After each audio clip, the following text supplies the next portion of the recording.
Un jour, j'ai suivi une copine pour faire du théâtre pendant toute une année. Et c'était au moment du spectacle en fin d'année que j'ai découvert que j'étais faite pour ça, parce qu'il y avait quelque chose qui s'était passé sur scène à ce moment-là. D'un coup, j'ai fait rire toute la salle. Ça fait une drôle d'impression de se dire « c'est incroyable de donner une émotion si forte » et en même temps, le public me renvoyait une émotion super forte. Voilà, ça s'est passé comme ça. J'ai fait donc une deuxième année et après, je suis revenue voir une pièce de théâtre en ne pensant pas reprendre le théâtre réellement. Et à ce moment-là, Pacifique et compagnie, Isabelle Dehaze cherchait quelqu'un pour remplacer une comédienne sur scène. Et elle me l'a proposé et je suis rentrée dans la compagnie. J'ai pas de métier à côté. Alors c'est vrai que souvent on se demande oui, mais sinon, à part comédienne, tu fais quoi? Ben, comédienne.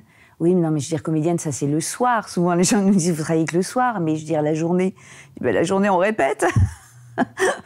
Alors, 3 moments forts dans ma carrière.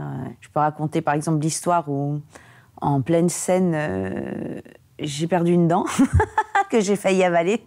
C'était très drôle puisque je n'arrivais plus à prononcer un mot. Ça a fait à peu près, je pense, une réplique qui a donné ça.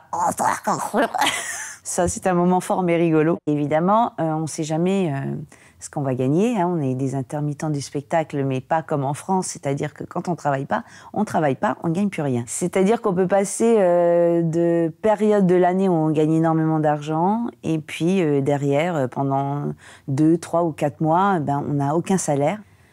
Alors, on est en Nouvelle-Calédonie. Combien de projets on peut faire dans l'année? Souvent, il faut au moins un projet. Mais cette année, par exemple, j'en ai 3. Donc, c'est un bon chiffre pour une année.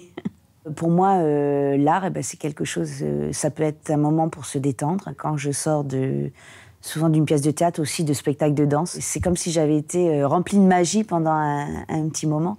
Donc, c'est pas forcément un message. Et puis après, évidemment, c'est aussi bien de faire passer des messages par le théâtre. C'est une belle façon de le faire.